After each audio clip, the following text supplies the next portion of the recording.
Hi నమస్తే, welcome to TV 24 studio. మనతో పాటు ఇప్పుడు ఉన్నారు జనసేన పార్టీ అధికార ప్రతినిధి కోసంపేటి శ్రీనివాస్ గారు. ఆయనతో మాట్లాడి తెలుసుకుందాం రాబోయే రోజుల్లో జనసేన భవిష్యత్తు ఎలా ఉండబోతుంది, మొన్న జరిగిన జనసేన పార్టీ ఆవిర్భావ దినోత్సవం తర్వాత జనసేన ప్రభావం ఎలా ఉందని. నమస్కారం సార్. ఎలా ఉన్నారు సార్? బాగున్నారు. మొన్న జరిగిన ఆవిర్భావ దినోత్సవంలో పవన్ కళ్యాణ్ గారు మాట్లాడుతూ జనసేన ప్రస్థానం అనేది సామాన్యుల నుంచి వచ్చింది. ఈవెన్ మీలాంటి అధికార ప్రతినిధులను కూడా ఎటువంటి రాజకీయ బ్యాక్గ్రౌండ్ లేక లేదంటే వేరే ప్రలోభాలు ఏమీ లేకుండా మాట్లాడే సామర్థ్యం ఉన్నది గుర్తించి జనసేన పార్టీ మీకు అధికార ప్రతినిధి ఇచ్చారు సార్ స్వయంగా ప్రకటించారు. దాన్ని మీరు ఎలా భావిస్తున్నారు? దీపక్, సాధారణంగా ఏ రాజకీయ పార్టీ అయినా పార్టీ అంటే ఒక పార్టీ పెట్టిన తర్వాత లక్ష్యాలు ఏముంటాయంటే, ఎవరైనా ఒక రాజకీయ పార్టీ పెట్టిన ఏ వ్యక్తి అయినా సరే, నేను అధికారంలో రావాలి, నేను ముఖ్యమంత్రి కావాలి, నా పార్టీ అధికారంలో కొన్ని సంవత్సరాల ప్రయాణం చేయలేనటువంటి భావంతో ఉంటుంది. కానీ చాలా విచిత్రమైన పరిస్థితుల్లో, కొన్ని ప్రత్యేకమైన పరిస్థితుల్లో పవన్ కళ్యాణ్ గారి పార్టీ పెట్టిన తర్వాత ఆయన అప్పటికే ఉన్నటువంటి గత అనుభవాలు అన్నీ, ఆ వెయిటేజ్ అంతా కూడా మోస్తా 2014లో పార్టీ పెట్టినప్పుడు ఆ రోజున తాను ఏమీ ఆశించకుండా అప్పటికున్న పరిస్థితులను బట్టి, రాష్ట్ర విభజన జరిగింది కదా, పరిస్థితులను బట్టి ఆ రోజున తెలుగుదేశం బీజేపీ పార్టీకి మద్దతుగా నిలిచి అధికారంలో రావడానికి ఆయన తన వంతు కృషి చేశారు. ఆ రోజు కూడా ఆయన వ్యక్తిగతంగా ఏమీ పలానా పదవులు కావాలని కానీ ఇప్పుడు అడిగితే ఏదైనా తెచ్చుకోగలడు ఆయన. అదే పార్టీ అప్పుడే పుట్టింది కాబట్టి, పార్టీ ఇంకా సంస్థాగతంగా బలపడలేదు కాబట్టి ఎవరికీ కూడా అడగల. రాష్ట్ర విభజన జరిగింది కాబట్టి అనుభవం ఉన్నటువంటి చంద్రబాబు నాయుడు గారి నాయకత్వంలో రాష్ట్రం ఉంటే బాగుపడుతుంది, అదే జగన్మోహన్ రెడ్డి గారి చేతిలో ఇటువంటి పరిస్థితుల్లో రాష్ట్రం చేతిలో పడితే రాష్ట్రం సర్వనాశనం అయిపోద్ది అనే భావంతో ఆయన ఆ రోజు మద్దతు చెప్పారు. సరే, ప్రయాణం అలా కొనసాగుతుంది. 2019-24 మధ్యన మన రాష్ట్ర పరిస్థితులు ఏంటో కూడా మనం చూసాం. అప్పుడే పవన్ కళ్యాణ్ గారు ఆ రోజు చెప్పడం సభలో ఒక నిర్ణయం కూడా తీసుకున్నారు. అక్కడ ఏమని, ఇటువంటి పరిస్థితుల్లో వైసీపీ వ్యతిరేక ఓటు చీలనవను అని చెప్పేసి మాట్లాడారు. దాంతో సహజంగానే జనసేన పార్టీలో కార్యకర్తలు కావచ్చు, నాయకులు కావచ్చు, మళ్ళీ తెలుగుదేశం పార్టీని లేకపోతే ఆ పార్టీ చంద్రబాబు నాయుడు గారిని సీఎం చేయడానికి మనం కృషి చేయడం ఏంటి అనేటువంటి ప్రశ్నలు. ఇవన్నీ కాకుండా పవన్ కళ్యాణ్ గారు చెప్పింది ఒకటే, మనం రాజకీయాలు ఈ రోజు కాకపోతే రేపైనా చేసుకోవచ్చు, కానీ రాష్ట్రం బాగుండాలి. రాష్ట్రం బాగుండాలంటే మళ్ళీ వ్యతిరేక ఓటు చీలితే, మళ్ళీ దుర్మార్గం నుండి ఆ చేతిలో పడితే ఇంకా మొత్తం సర్వనాశనం అయిపోద్దని. కాబట్టి ఆ రోజున ఆయన కాస్త వెనక్కి తగ్గి, ఎక్కడ తగ్గాలో తగ్గి, కూటమి పార్టీలు 3 పార్టీలని కలిసిలా ఏర్పాటు చేసి పైన నుండి బీజేపీని ఒప్పించి ఒక రోడ్ మ్యాప్ పట్టి క్రియేట్ చేశారు. దానికి ఫలితం ఏంటో మనం చూసాం. అదేవిధంగా మీరు అడిగిన ప్రశ్నకి మాలాంటి వాళ్ళు ఎంతోమంది, మా భావన ఒకటే దీపక్, ఏంటంటే పవన్ కళ్యాణ్ గారిని చూడండి, ఆయనకి ఈ రోజున రాజకీయాల్లోకి వచ్చి పడరాని మాటలు, అనరాని మాటలు, అందరితో పడి నిందలు, ఎన్నో అవమానాలు, ఇంత అవసరం లేదు ఆయనకి. హ్యాపీగా ఆయన ఒక సినిమాకి సంతకం పెడితే 100 కోట్లు వస్తాడు ఆయనకి. అటువంటి వ్యక్తి ఎందుకు రాజకీయాల్లోకి వచ్చాడు? నేను పదే చెప్తాను దీపక్, ఒకవేళ రాజకీయంగా కావచ్చు పవన్ కళ్యాణ్ గారు ఫెయిల్ అవుతే పవన్ కళ్యాణ్ గారికి వచ్చే నష్టం ఏం లేదు. అది రాష్ట్రానికి నష్టం, ప్రజాస్వామ్యానికి నష్టం. ఎందుకంటే మనలాంటి వాళ్ళు ఎవరైనా సరే రాజకీయాల్లో రావాలని ఆశ ఉందనుకోండి, ఏదో చెయ్యాలి, రావాలి, ప్రజాసేవ చేయాలి అనుకున్న వాళ్ళు పవన్ కళ్యాణే ఫెయిల్ అయ్యాడు మనమెంతరా అని ఫీలింగ్ రాకూడదు యూత్లో, ముఖ్యంగా యువతలో. అంత గ్లామర్ ఉండి, అంత డబ్బు ఉండి, అంత ప్రజాదరణ నుండి అటువంటి నాయకుడే రాజకీయాల్లో ఫెయిల్ అవుతే మనం వచ్చి ఏం సాధించగలం అనేటువంటి నిరాశ నిస్పృహలు యూత్లు రాకూడదు. అందుకని నేను పదే చెప్తాను, నేను పార్టీలో జాయిన్ అయినప్పుడు కూడా పవన్ కళ్యాణ్ గారితో మాట్లాడుకున్న మాట అదే, మేము మీ గురించి అని కాదు సార్, మీరు ఫెయిల్ అవుతే సొసైటీకి నష్టం. అదేవిధంగా ఆయన కూడా అతని వెనకాల డబ్బులు ఉన్నాయా, వాడు వెనకాలటువంటి రాజకీయ అనుభవం ఏంటి, వారి తల్లిదండ్రులు ఏమన్నా రాజకీయాల్లో ఉన్నారా, రేపు వద్ద భవిష్యత్తులో ఇలా ఉపయోగపడతారు, ఇది ఆలోచించలేదు ఆయన. మన పార్టీలో ఉండే వ్యక్తి మనకి సమాజానికి ఉపయోగపడతాడా లేదా అనేటువంటిది ఒకటే కాన్సెప్ట్తో మా అందరికీ పదవులు ఇచ్చాడు ఆయన. అంతే తప్ప మా వెనకాల బ్యాక్గ్రౌండ్స్, మా వెనకాల డబ్బు దశకాలు ఏం చూడాల. తర్వాత చాలామంది మా పార్టీ పెట్టిన 10 సంవత్సరాల్లో అనేక మంది పెద్ద బ్యూరోక్రాట్స్ కావచ్చు, మేధావులు కావచ్చు, ఎవరో ఒకరు చాలామంది జాయిన్ అయ్యారు, చాలామంది ప్రయాణం చేయలేక వెళ్ళిపోయారు. కానీ పవన్ కళ్యాణ్ గారు మాత్రం ఆయన పార్టీ పెట్టింది ఎవరో వస్తారో ఎవరో వెళ్తారని కాదు, ఆయనకి తెలుసు ఆయన నిలబడ్డాడు, ఆయన వెనకాల జన సైనికులు, వీర మహిళలు నిలబడ్డారు. మధ్యలో ఉన్నటువంటి లేయర్ వస్తూ ఉంటుంది, పోతూ ఉంటుంది. ఏంటంటే పదవులు ఆశించే వాళ్ళు వస్తారు, వాళ్ళకి ఒకసారి సందర్భంలో పదవులు దక్కకపోతే వెళ్ళిపోతారు, వేరే మార్గాలు చూసుకుంటారు. కానీ ఈ జన సైనికులు వేరే మహిళలు అలా కాదు. కళ్యాణ్ గారి ఆశయాలు, ఆయన సిద్ధాంతాలు, ఆయన చేసే ప్రయాణం చేసే విధానం, ఆయన చేసేటువంటి కార్యక్రమాలను నచ్చి ప్రయాణం చేస్తున్న వాళ్ళం మేము అందరం. నేనే ఉదాహరణ, 2019 ఎన్నికల్లో 2 చోట్ల ఆయన ఓడిపోయాడు.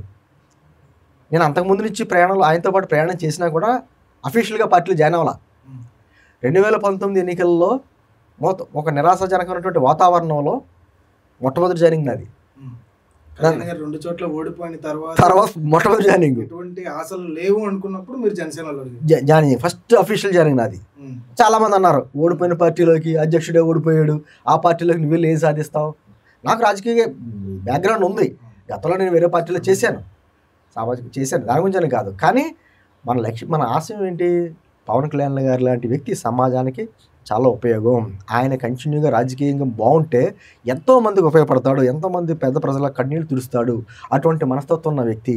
అతను ఏమీ వ్యక్తిగత స్వార్థం లేదు, ఏం ఆశించడు. ఆయనకి ఏం కావాలి? చాలామంది ఆశిస్తారు ఏంటంటే బుగ్గకారు, ప్రోటోకాల్, సెక్యూరిటీ, ఇవన్నీ. ఆయన లేందా? ప్రధానంగా లేందా? ఆయన ఏం చూడలేదైనా. కానీ ఎన్ని మాటలు పడ్డాడు ఆయన. చేతి డబ్బులు భారతదేశంలోనే ఏ రాజకీయ నాయకుడు తన చేతి సొమ్ము ఎవడో ఖర్చు పెట్టాల. మీరు చూడండి, జగన్మోహన్ రెడ్డి భారతదేశంలో ధనిక ముఖ్యమంత్రిగా చేశాడు గత 5 సంవత్సరాల్లో. ఏ రోజున జేబులో 5 రూపాయలు ఇచ్చాడా?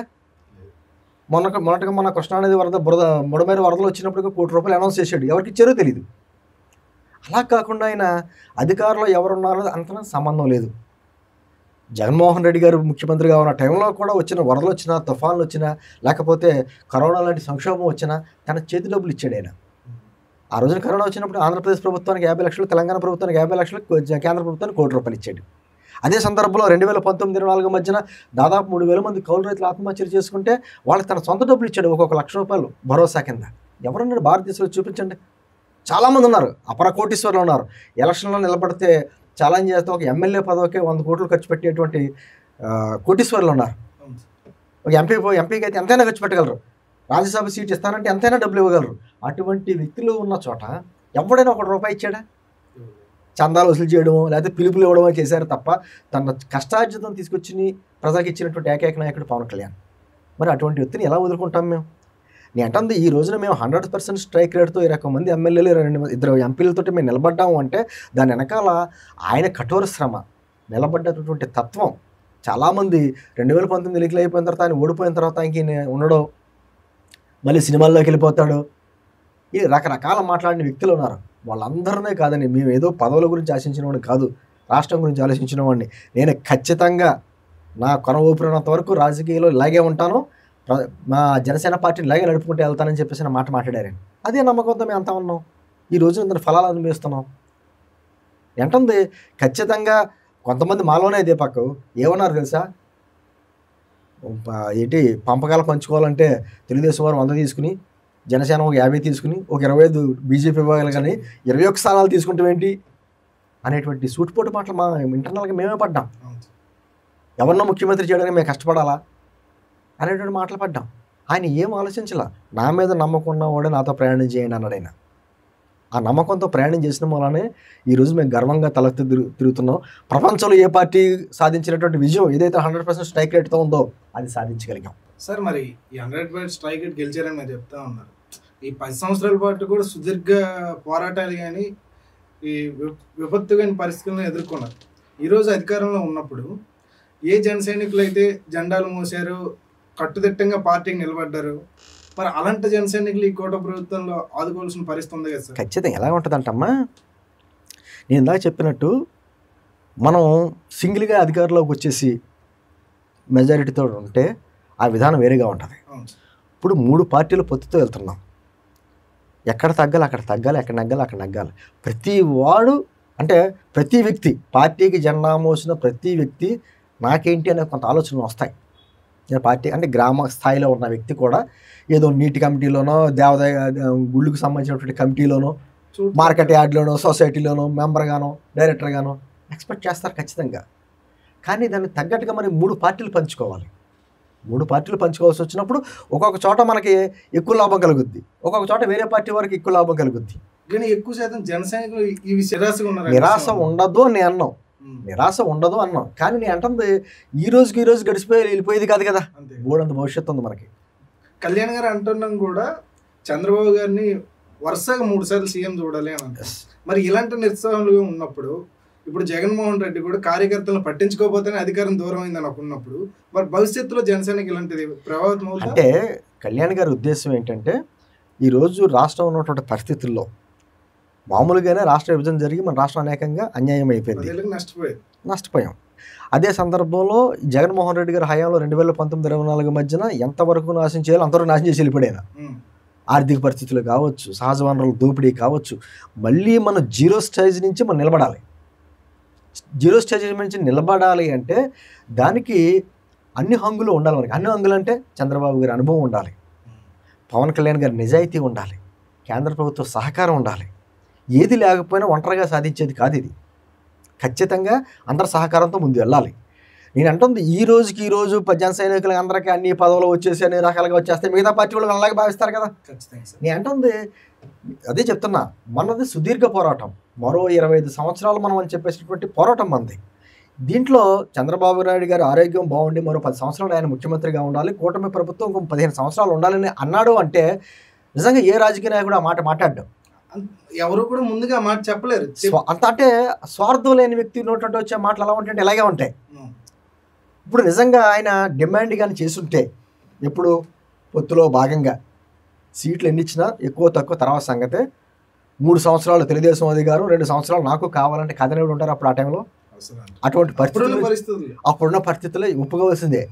కానీ అడగలేదు ఆయన.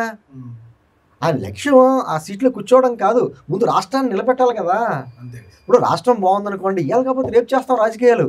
రాష్ట్రం సర్వనాశనం అయిపోయిన తర్వాత ఇంకా ఎడారిలో మనం ఏం పండుగలు చేసుకుంటాం అంటే అటు దూరదృష్టి ఆలోచనతో చేసేటువంటి ఆలోచన అంటే రాజకీయ నాయకుడికి రాజనీతిజ్ఞుడికి ఉన్నటువంటి వ్యత్యాసం అదే. రాజకీయ నాయకుడు వచ్చే ఎలక్షన్స్ ఎలా ఉంటాయి, మనకి ఎన్ని సీట్లు ఉంటాయి, ఎన్ని పదవులు ఉంటాయి ఆలోచిస్తారు. రాజనీతిజ్ఞుడు అలా కాదు, భవిష్యత్తు మన బిడ్డల భవిష్యత్తు ఎలా ఉండబోతుంది, రాష్ట్ర భవిష్యత్తు ఎలా ఉండబోతుంది అనేటువంటి ఆలోచన చేస్తాడు. ఈరోజు పవన్ కళ్యాణ్ గారు చేస్తుంది అదే. మేము అంతా ఎందుకు నిస్వార్థంగా ఎందుకు పని చేస్తాం, మేము ఎప్పుడు పవన్ కళ్యాణ్ గారిని ఇప్పుడు డిమాండ్ కానీ ఆయన మీద ప్రెషర్ కానీ మేము నిలబడి ఉన్నాం కాదు ఇన్ని సంవత్సరాలు బట్టి, మాకు ఏదైనా చేయండి, మేమేమి ₹1 పార్టీ నుంచి కానీ ఎక్కడి నుంచి తీసుకునే వ్యక్తులం కాదు, అలాగే నిలబడ్డామంటే మా బతుకులు మేము బతుకుతానే పార్టీ గురించి కష్టపడుతున్నాం అంటే నిజంగా అందరూ అంత త్యాగాలు చేయాలంటే దీపక్ నువ్వు మాట చెప్తాను, రాజకీయాల్లో త్యాగాలు ఉండవు, అవకాశాలు ఉంటాయి లేకపోతే అవకాశాలు లేకపోవడం ఉంటాయి. అంతేగాని త్యాగాలు నేను లేకపోతే ఏదో అయిపోద్ది, నేను లేకపోతే పవన్ కళ్యాణ్ లేడు, నేను లేకపోతే జనసేన పార్టీ ఏమైపోద్దో అనే ఆలోచనలు ఎవరన్నా పెట్టుకుంటాడు భ్రమ. ఎందుకంటే ఎవరు కూడా ఆలోచన లేకుండా నేను లేకపోతే ఏమైపోతుంది, ఏమవుతుందో నడుస్తుంది బండి, కొంచెం వెనక ముందు నడుస్తుంది అంతే, కుటుంబం అంతే కదా. నేను అంటుంది ఈ రోజున పవన్ కళ్యాణ్ గారు 10 సంవత్సరాలు చంద్రబాబు గారు ఉండాలి అని అంటే ఆయనకు ఉన్నటువంటి అనుభవం రాష్ట్రానికి పనిచేస్తుంది, రాష్ట్రానికి భవిష్యత్తు బాగుంటుంది. రేపొద్దున్న అప్పుడు ఉన్న పరిస్థితులు ఏం నిర్ణయించిన దాన్ని బట్టి ఎవరు ముఖ్యమంత్రో, ఎవరు ఉప ముఖ్యమంత్రో, ఎవరు అధికారంలో ఉండాలో, ఎవరు పక్క ఉండాలో, ఎవరు కలిసి ఉండాలో, ఎవరు విడిపోయి ఉండాలో పరిస్థితులు నిర్ణయిస్తాయి. నేను అంటుంది మొన్న కూటమి ఇలా కలవడానికి కూడా కారణం నాయకుల కంటే ముందు పరిస్థితులు నిర్ణయించినాయి. అప్పుడున్న పరిస్థితులు బట్టి భయపడిపోయి మీ ముగ్గురు కలిసి ప్రయాణం చేస్తే తప్ప వాడిని కొట్టలేము. మీరు 2019లో పోటీ చేసినట్టు విడివిడిగా పోటీ చేస్తే మాత్రం మళ్ళీ ఆ దుర్మార్గుడు వస్తాడు అధికారంలోకి అని ప్రజలు డిసైడ్ చేశారు. ప్రజల ఆలోచన తగ్గట్టుగా నాయకులు నిర్ణయాలు తీసుకుంటారు. అదే జరిగింది. ఏంటంటే ఖచ్చితంగా నిరాశ నిస్పృహలు ఖచ్చితంగా ఉంటాయి. జన సైనికుల్లో కావచ్చు, అటు తెలుగుదేశం పార్టీలో కూడా ఆల్రెడీ ఉంది, వాళ్ళకి అన్నీ వచ్చినా కూడా. కానీ నాయకుల మధ్య మాత్రం ఐక్యమత్యం గట్టి బలంగా ఉంది సార్. కానీ కింద స్థాయి కార్యకర్తలకు వెళ్ళేసరికి ఒకరిది పై చెయ్యి ఒకరిది కింద చెయ్యి అన్న అంటే ఎలా ఉంటుందంటే జనసేన ఎమ్మెల్యేలు ఉన్నటువంటి 21 స్థానాల్లో జన సైనికులకు ఎక్కువ ప్రాధాన్యం ఉంటుంది, తెలుగుదేశం పార్టీ వాళ్ళకి 2వ ప్రాధాన్యం ఉంటుంది, బీజేపీ వారికి తక్కువ ప్రాధాన్యం ఉంటుంది అనే లెక్కలు ఉంటాయి. అదేవిధంగా తెలుగుదేశం పార్టీ ఎమ్మెల్యేలు ఉన్న చోటేమో వాళ్ళ కార్యకర్తలకు ఎక్కువ న్యాయం జరుగుతుంది, సెకండ్ ప్లేస్లోనేమో జనసేన పెట్టారు అన్నట్టు ఉంటుంది. అంటే ఈ అప్ అండ్ డౌన్స్ ఖచ్చితంగా ఉంటాయి. అప్ అండ్ డౌన్స్ ఖచ్చితంగా చాలామంది మీరు 21 మంది ఎమ్మెల్యేలు అంటే ఇంకా ఎక్కువ తీసుకోవాలి అనేటువంటి ప్రశ్నలు పవన్ కళ్యాణ్ గారు చెప్పినప్పుడు 24 నుంచి 21 వచ్చి అని అంటుంది. ఒక లిస్ట్ రాసి ఇవ్వండి, 100 మంది మేము ఆర్థికంగా కావచ్చు దేనికైనా కావచ్చు మేము ఎదుర్కొని నిలబడి ఆ పార్టీని ఓడిగొట్టగలమని చెప్పేసి ఒక 100 పేర్లు చెప్పండి అంటే పేర్లు చెప్పేవాళ్ళు లేరు అక్కడ. బీఫామ్ ఇస్తే పోటీ చేయడానికి అన్ని చోట్ల ఉంటారు. అది కాదు కదా, గెలవాలి, గెలిచి చూపించాలి. అందుకని ఆయన చాలా ముందు చూపుతూ 21 మందిని డిసైడ్ చేయడం వెనకాల చాలా పెద్ద వ్యూహం ఉంది.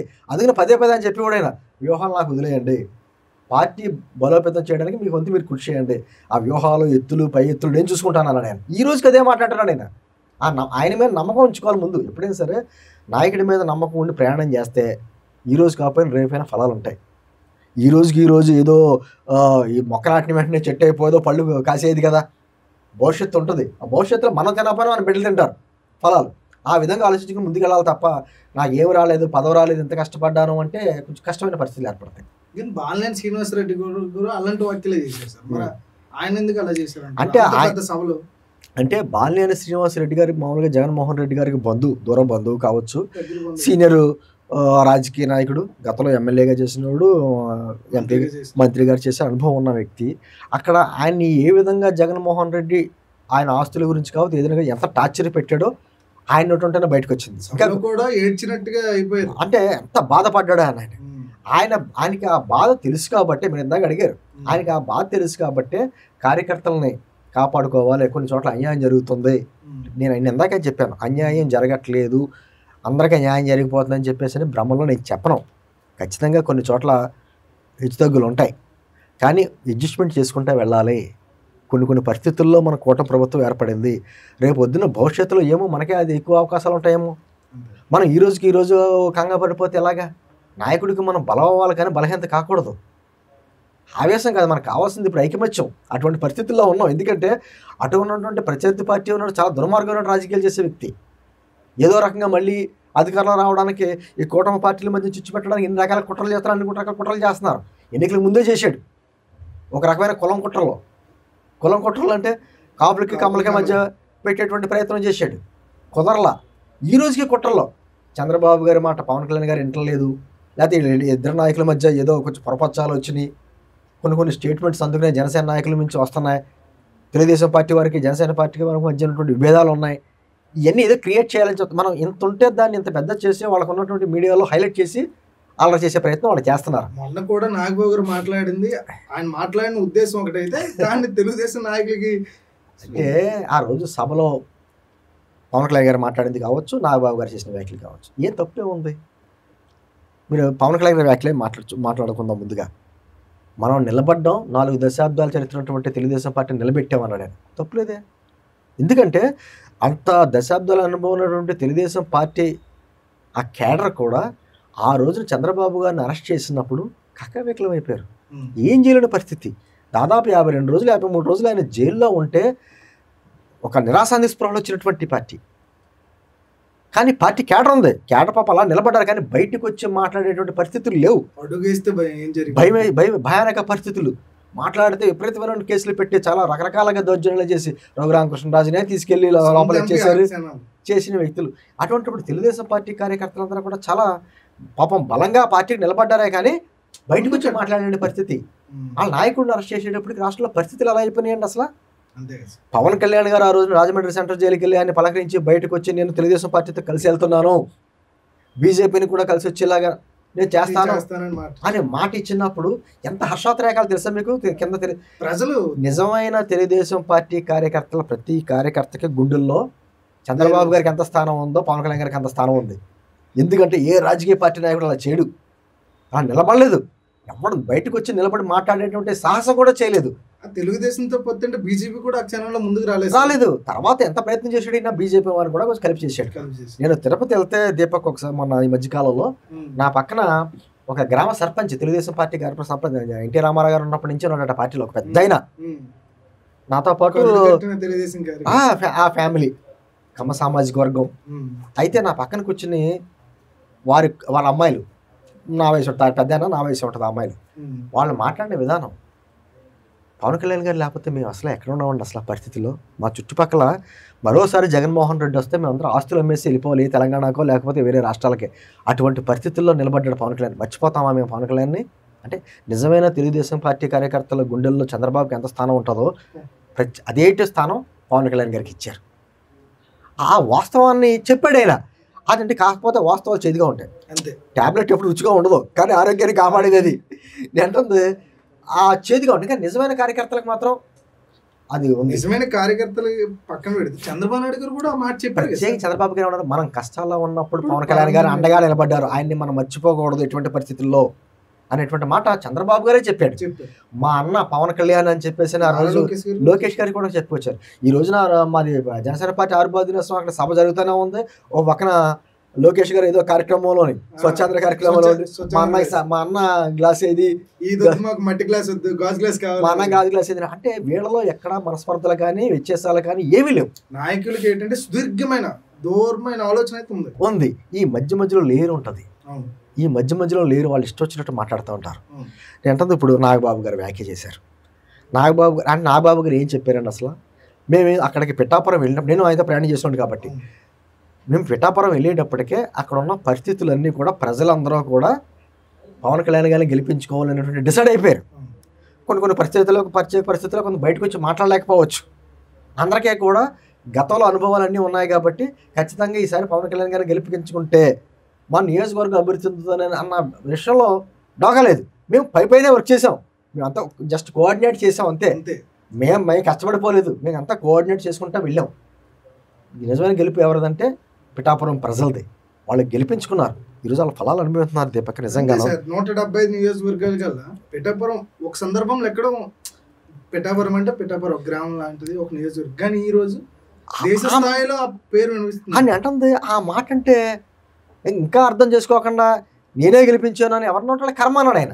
ఆ కర్మ నా పదాన్ని తీసుకెళ్ళి వర్మగారికి అంటకట్టి, అసలు వర్మగారికే మనకి ఏమన్నా వ్యత్యాసం ఉందా? వాళ్ళకైనా భేదాభిప్రాయాలు ఉన్నాయా? ఒకే పార్టీ కూడా కాదు, అసలు భేదాభిప్రాయాలు కూడా లేవు.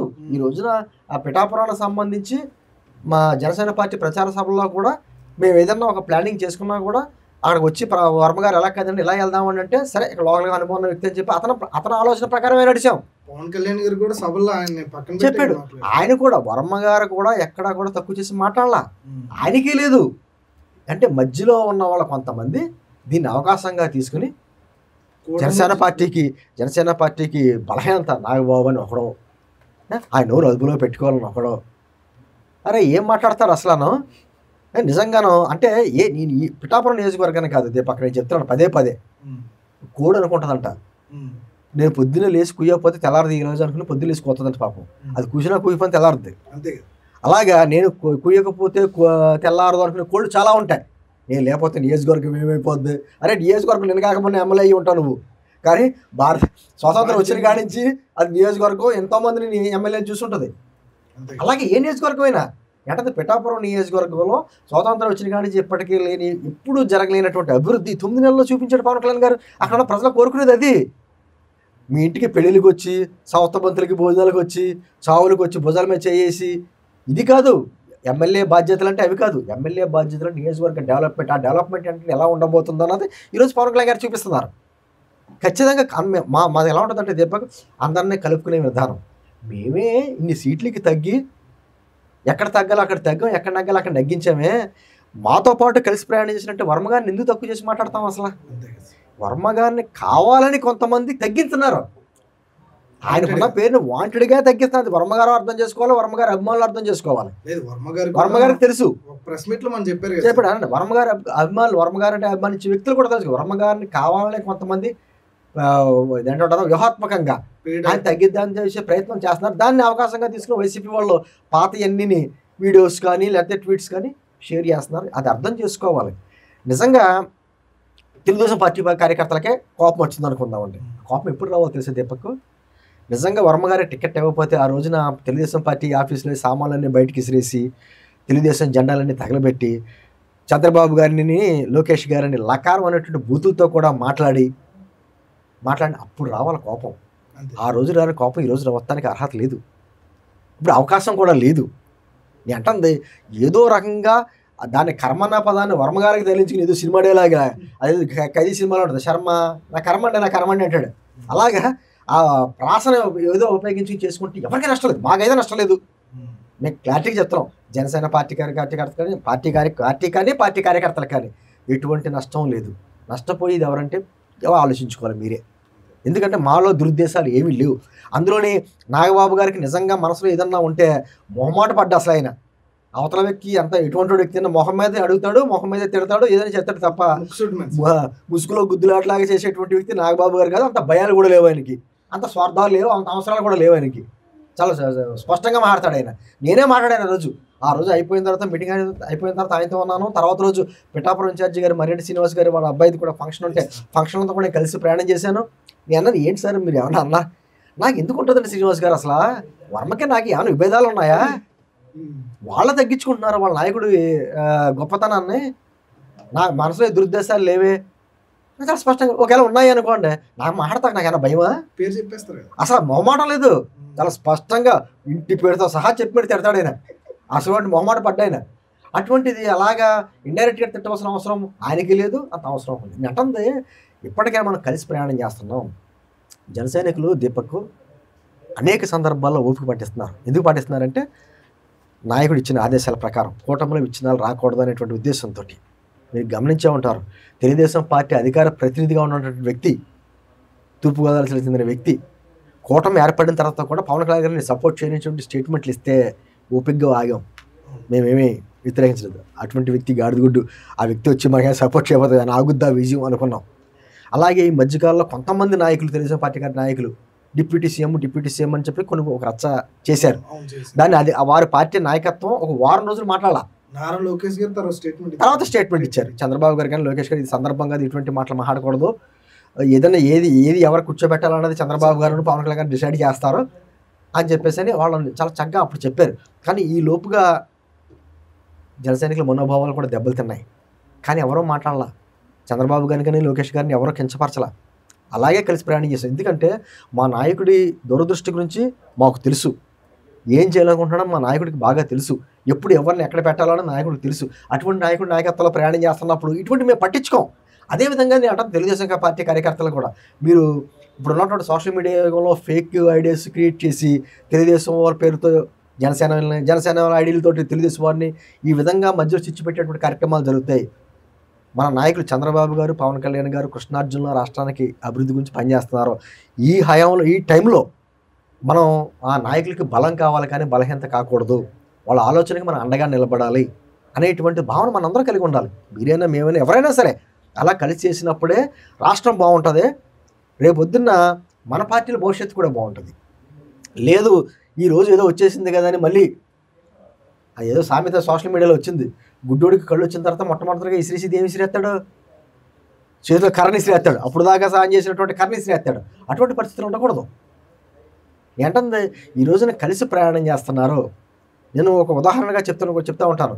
చంద్రబాబు గారి చేతిలో పాశుపతాస్త్రం పవన్ కళ్యాణ్, ఆ ఆయుధాన్ని ఎప్పుడు ఎక్కడ ఎలా వినియోగించుకోవాలో చంద్రబాబు గారు తెలుసు. పవన్ కళ్యాణ్ గారికి ఉన్న కవచకుండలాలు ఎవరున్నా అంటే చంద్రబాబు గారు. ఆ కవచకుండలాన్ని ఎంత జాగ్రత్తగా ఉంచుకోవాలో, ఎక్కడ ఉపయోగించుకోవాలో, ఎలా ఉపయోగించుకోవాలో అన్నది పవన్ కళ్యాణ్ గారికి తెలుసు. వాళ్ళిద్దరి మధ్య ఉన్నటువంటి సఖ్యతని విడగొట్టేటువంటి అవకాశం ఎవరికీ లేదు.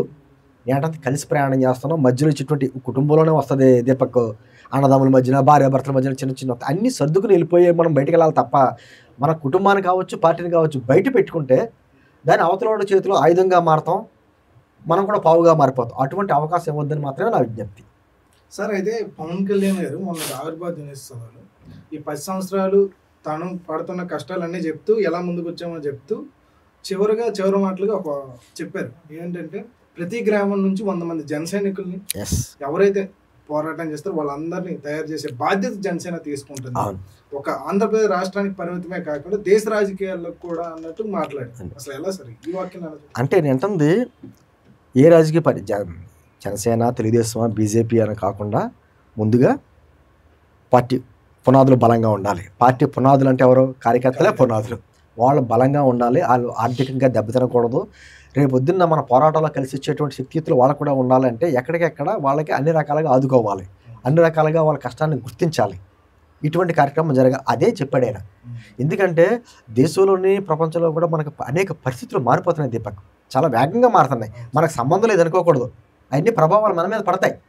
ఈ రోజున ఆయన సనాతన ధర్మం గురించి మాట్లాడతానే కావచ్చు, లేకపోతే త్రిభాషా విధానం గురించి మాట్లాడతానే కావచ్చు, ఇవన్నీ కూడా మనకు సంబంధం లేని విషయాలు ఏం కాదు, మన మీద కూడా ప్రభావం చూపించే అంశాలు. ఆ స్థాయిలో ఆయన ఆలోచిస్తున్నాడు. చాలామంది అంటారు అక్కడికి వచ్చి మన ప్రయాణం ఏంటి, మన భవిష్యత్తు ఏంటి అని చెప్పేసి అని మాట్లాడాలి కదా. నిజంగా చెప్పింది మన భవిష్యత్తు ఏంటి అన్నదే. భవిష్యత్తు ఏంటంటే, ఎందుకంటే ఒక రకమైనటువంటి భాషా విద్వేషాలు సృష్టించే కార్యక్రమాల్లో కొన్ని పార్టీలు ఉన్నాయి, వాటి ప్రభావం మనం పడకూడదు. అదే సందర్భంలో కులాల వారీగా మతాల వారీగా చిచ్చుపెట్టేటువంటి రాజకీయాలు నడుస్తున్నాయి, వాటి ప్రభావాల్లో మనం పడకూడదు. అందుకని మన భవిష్యత్తులో ఎలా ఉండబోతున్నాం అనేటువంటిది అన్ని రకాల భాషల్లో కూడా చెప్పాడు ఆయన. తెలుగు, తమిళ, మలయాళం, కన్నడం కూడా వివిధ రాష్ట్రాల జనసైనికులు అందరూ వచ్చారు. ఒక తెలుగు రాష్ట్రాలు, కర్ణాటక, తమిళనాడు ఆ ఫ్లెక్సీలతో కూడా ఆ సభలో ప్రదర్శించారు. ఏంటంటే పవన్ కళ్యాణ్ గారు అంటే కేవలం ఆంధ్రప్రదేశ్ పరిమితం చెందినటువంటి నాయకుడు కాదు. ఆయన ప్రభావం తెలంగాణలో ఎలా ఉంటుందో, తమిళనాడులో ఎలా ఉంటుందో, మహారాష్ట్ర ఎలా ఉంటుందో చూసాం కూడా. మహారాష్ట్ర ఎలక్షన్ కూడా చూసాం. అంటే అంటే ఎవరో ఎక్కడో పెట్టారు దక్షిణ భారతదేశం మోడీ అని పవన్ కళ్యాణ్. అంటే అంత ప్రభావం చూపించే వ్యక్తి మన నాయకుడిగా ఉన్నాడంటే మన అదృష్టం, మనం ఇంకా సంతోషించాలి. అటువంటి నాయకుడిని అంటే పదే చెప్తారు, మన నాయకుడికి మనం బలం కావాలి, బలహీనత కాకూడదు, భవిష్యత్తు ఎలా ఉండాలో ఆయన నిర్ణయించగలడు, ఏ విధంగా చేయాలని తెలుసు. పెద్ద వయసు కూడా కాదు, రాజకీయాల్లో ఆయనకి ఏమీ వృద్ధాప్యం ఏమీ వచ్చేయలేదు. అంటే ఇంకో 20 సంవత్సరాలు రాజకీయాలు చేసేటువంటి ఉద్దేశంతో ఆయన ఉన్నాడు కాబట్టి దాన్ని తగ్గట్టుగా ఆయన ప్లాన్ చేస్తాడు. గతంలో చెప్పాడు మనకి ఆయన, వ్యూహాలను నాకు వదిలేయండి నేను చూసుకుంటానని, దాని తగ్గట్టు సక్సెస్ రేట్ చేసి చూపించాడు. ఎదురు కూడా మనకు కనిపిస్తుంది కదా. భవిష్యత్తులో కూడా మనం ఎక్కడికక్కడ గ్రామ స్థాయి నుంచి కూడా ఒక 100 మంది బలమైనటువంటి జన సైనికులు కానీ వీర మహిళలుగా అక్కడ నిలబడితే పార్టీ స్ట్రాంగ్ అవుతాయి. రేపు పొద్దున మనం పవన్ కళ్యాణ్ గారు చేసే ఏ కార్యక్రమాన్ని మనం అండగా నిలబడగలం, ఆయన కూడా ఏదైనా చేయగలడు. అటువంటి ప్రయాణం సాగుతుంది కాబట్టి చాలా ఈ మార్చి అయిపోయిన తర్వాత మా రాష్ట్ర వ్యాప్తంగా ఉన్నటువంటి కమిటీస్ విషయంలో కావచ్చు అన్నీ కూడా ప్రక్షాళన జరుగుతుంది. అంటే కొంతమంది ఎమ్మెల్యేలు అయ్యారు, కొంతమంది పార్టీ నుంచి వెళ్ళిపోయారు, కొంతమంది టికెట్లు రాలేదని సైలెంట్గా ఉన్నారు. మరి ఇవన్నీ కూడా మనం ప్రక్షాళన చేసుకుంటూ వెళ్ళాలి. మళ్ళీ వాళ్ళకి కొత్త నాయకత్వం ఇవ్వాలి. వాళ్ళకి ఈ కార్యక్రమం పార్టీ ప్రక్షాళన కార్యక్రమం కూడా చాలా వేగవంతంగా జరుగుతుంది. ఒక నెల 15 రోజుల్లో అది కూడా క్లియర్ చేస్తాం. అయితే సార్, మీరు సనాతన ధర్మం గురించి మాట్లాడారు. అసలు దక్షిణ భారతదేశంలో మత రాజకీయాలు ఏ విధంగా మనకు తెలుసు.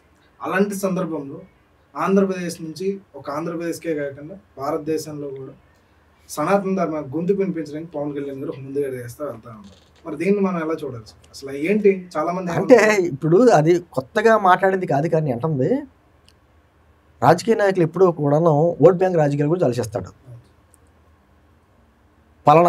పలానా మతం గురించి మాట్లాడితే ఆ వర్గానికి సంబంధించిన ఓట్లు నాకు పోతాయని భయం ఉంటుంది. అందుకని ఇష్టం లేకపోయినా కూడా మనసులో పైకి ఇష్టం ప్రదర్శిస్తూ ఉంటారు. నేంటంది పవన్ కళ్యాణ్ గారు పదే ఏం చెప్తాడో ఉంటాడంటే, మన పుట్టుకతో ఏ ధర్మంతో పాటిస్తున్నామో ఆ ధర్మాన్ని మనం గౌరవించుకుంటానే ఇతర ధర్మాలు కూడా ఏవైతే ఉన్నాయో, ఇతర మతాలు వారు పాటించే ధర్మాలు కావచ్చు, వాటిని కూడా సమానంగా మనం గౌరవించేటువంటి సాంప్రదాయం మనది. అదే సనాతన ధర్మం. సనాతనం అంటే ఏమీ లేదు, నిరంతరం కొనసాగేది, ఈరోజు కొత్తగా వచ్చింది కాదు. దాంట్లో హిందూ ధర్మం ఒక పార్ట్, సనాతన ధర్మం మారదు దినేష్. నేను అంటుంది హిందూ మతంలో ఉన్నట్టు మార్పులు చేసుకుంటాం. ఎందుకంటే గతంలో హిందూ ధర్మంలోని కొన్ని మూఢాచారాలు ఉండి, మితాంత వివాహం కావచ్చు, లేకపోతే బాల్య వివాహాలు కావచ్చు, వరకట్నం కావచ్చు, రకరకాల కొన్ని ఉండి, ఆఖరికి ఏంటంటే సతీ సహగమన లాంటివి కావచ్చు. వీటిలో ఎంతోమంది వాటి మీద పోరాడారు మన సాంఘిక సంస్కర్తలు అంతా. అది మనం మార్చుకుంటూ వస్తున్నాం. ఈ రోజు లేవు కదా అవి.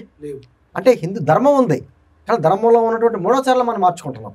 అంటే మనం అలాగే గౌరవించుకుంటా ఈ రోజున అదేవిధంగా ఇస్లామిజం కావచ్చు, మనతో పాటు కలిసిపోయిన అన్నదమ్ములా కలిసిపోయినటువంటి క్రిస్టియానిటీ కావచ్చు, పార్సిజం కావచ్చు, జైనిజం కావచ్చు, సిక్కిజం కావచ్చు, వీళ్ళందరినీ కూడా మన పార్ట్. భారతదేశం అన్ని మతాల అన్ని సంస్కృతిని అన్ని కలుపుకునేటువంటి తత్వం ఉన్నట్టుది.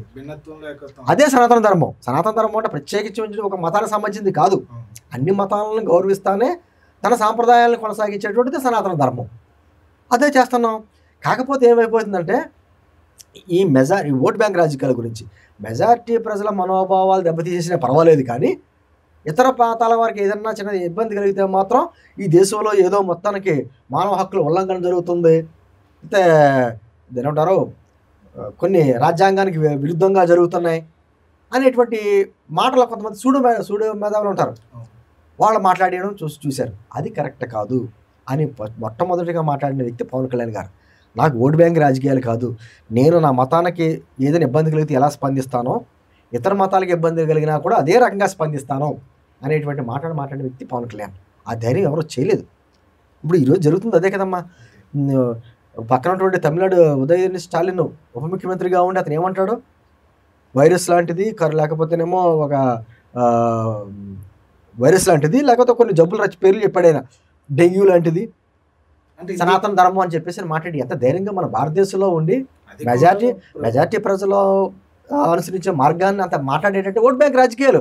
వాళ్ళ ఇంట్లో ఏమన్నా హిందూ మతం వాళ్ళు లేరా అంటే వాళ్ళ తల్లి గుళ్ళు గోపులో తిరుగుతుంది, వాళ్ళ భార్య గుళ్ళు గోపులో తిరుగుతుంది. అంటే కేవలం ఏంటంటే ఓట్ బ్యాంక్. ఇక్కడ ఎవరైతే అంటే ఉమ్మడిగా అంటే ఐకమత్యంగా ఉండే కొన్ని వర్గాలు ఉమ్మడిగా ఓట్లేస్తాయి కాబట్టి వాటిని పోగొట్టుకోకూడదు. ఈ మెజార్టీ ప్రజల్లో ఐకమత్యం లేదు కాబట్టి వీళ్ళు ఏమన్నా పర్వాలేదు అటువంటి భావనలో ఉన్నాడు కాబట్టి అది కరెక్ట్ కాదనే విధానంతో మాట్లాడారు. ఈ రోజున పవన్ కళ్యాణ్ గారి పక్కన ఉన్నటువంటి వ్యక్తులు చాలామంది అందరూ ముస్లిమ్సే. వారి భార్య క్రిస్టియానిటీ పాటిస్తుంది, వారి భార్య సాంప్రదాయాలు ఆయన గౌరవిస్తాడు, తన సాంప్రదాయాలు ఆ భార్య గౌరవిస్తుంది. అదే సనాతన ధర్మం కదా. ఇప్పుడు కొంతమంది ట్రోల్ చేస్తున్నారు, ఆ రోజు ఏదో తండ్రి గురించి 2 మాటలు మాట్లాడాడు పవన్ కళ్యాణ్ అని. ఏం పనికిమాల కొంచెం కట్టండి పేస్టులు కాదు, చూడాలి. ఆయన ఏం చెప్పాడు, నా తండ్రి ఒకానొక హయాంలో కమ్యూనిస్టు భావజాలంతో ఉండి, అప్పట్లో మీకు చాలామంది మీకు తెలియదేమో, 70sలో కనిపిస్తే కాల్చివేత వచ్చింది కమ్యూనిస్టుల మీద ఎమర్జెన్సీ టైంలో. మా ఫాదర్, మేము కూడా అనుభవించాను, నేను కూడా, నాకు తెలియదు, మా ఫాదర్ కూడా కమ్యూనిస్ట్ లీడర్. కనిపిస్తే కాల్చివేత కొన్ని నెలలు కనిపించేవారు కాదు వీళ్ళు. అటువంటి భావజాలం ఉండేవాడు నా తండ్రి. అప్పుడు ఎంత మూర్ఖంగా అంటే అసలు దేవుడు అంటే లెక్క చేయకుండా దీపారాధనలో కూడా సిగరెట్ వెలిగించుకునేవాడు. మరి అటువంటి వ్యక్తే మా తండ్రి శ్రీరామ్ భక్తుడు అయ్యాడు అని చెప్పేసి అటు వచ్చారు. చిరంజీవి గారు చెప్పారు కదా. అదేవిధంగా పవన్ కళ్యాణ్ గారు చెప్పంటే ఈ కట్టండి పేస్టులు చేసి 2 రకాలుగా మాట్లాడాడని చెప్పి మూర్ఖులకి పవన్ కళ్యాణ్ గారు, దాన్ని అదే అంటాను, పవన్ కళ్యాణ్ గారిని అర్థం చేసుకోవాలంటే ఆకాశమంత మనసైనా ఉండాలి, ఆవగించేంత జ్ఞానమైనా ఉండాలి. ఈ 2 లేకపోతే కష్టం. ఏంటంటే ఈ సోషల్ మీడియా యుగంలో ఎక్కడెక్కడ మాటలు కట్ చేసి ట్రోల్ చేసి మీరు సునకానం పొందుతుంటే పొందుతుండే. కానీ పవన్ కళ్యాణ్ గారు ఆ రోజు ఏం చెప్పాడో ఈరోజు అదే మాట్లాడుతున్నారు.